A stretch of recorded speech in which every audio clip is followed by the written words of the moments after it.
الأول نبدأ بذكر الله قبل الكلام، من بعدها سلام تسليم يسر القلوب، تسليم واجب للقبيل شيخهم والجبر. الله يحفظ كل الاثنين السلف والخلف، على شداد العز ما جاء فيه نقص وزود،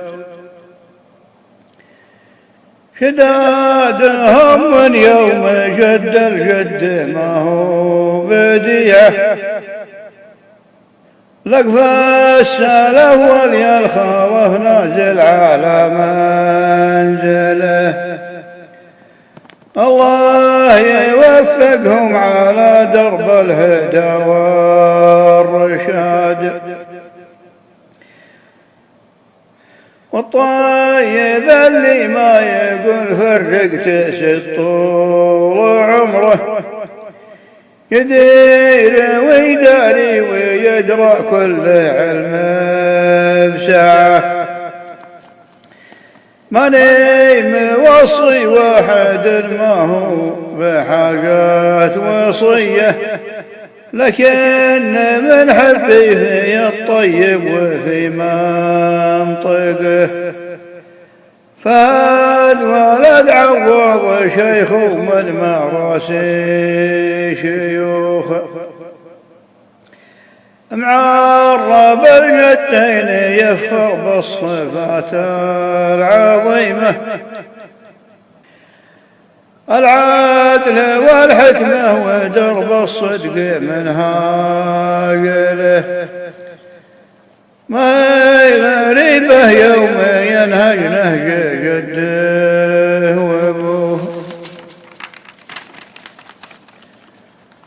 فهد لي قالوا فهد يا حي والله فهد، أبوك سلمك الشياخة وانت تحريبها، رضيوك ربعك وانت لك سيره ومقام مشرف. أنتم هلا المدح، أنتم هلا المدح يا بالعون ورجالها،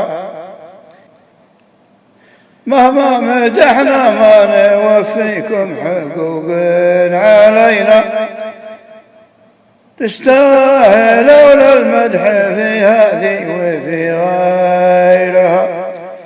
مبروك لك فالمنتدى يا شاعر ابن سعد، يلي خادمت ابن سعد في الشعر ماضي وحاضر، خلك على من انت عليه ولا تجنب عنه.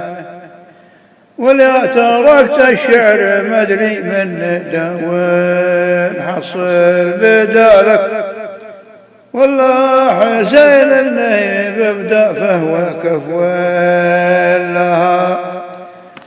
وعوض وابن معيض يا حي الرجال العزاز، الليلة هم واقف مشرف مع جميع القبايل، ولهم قسم في المدحوث يلقى الله الوافية. المعذر إن كان جاف القبر عدله وميله، ما كامل إلا الله وصلى الله على المصطفى.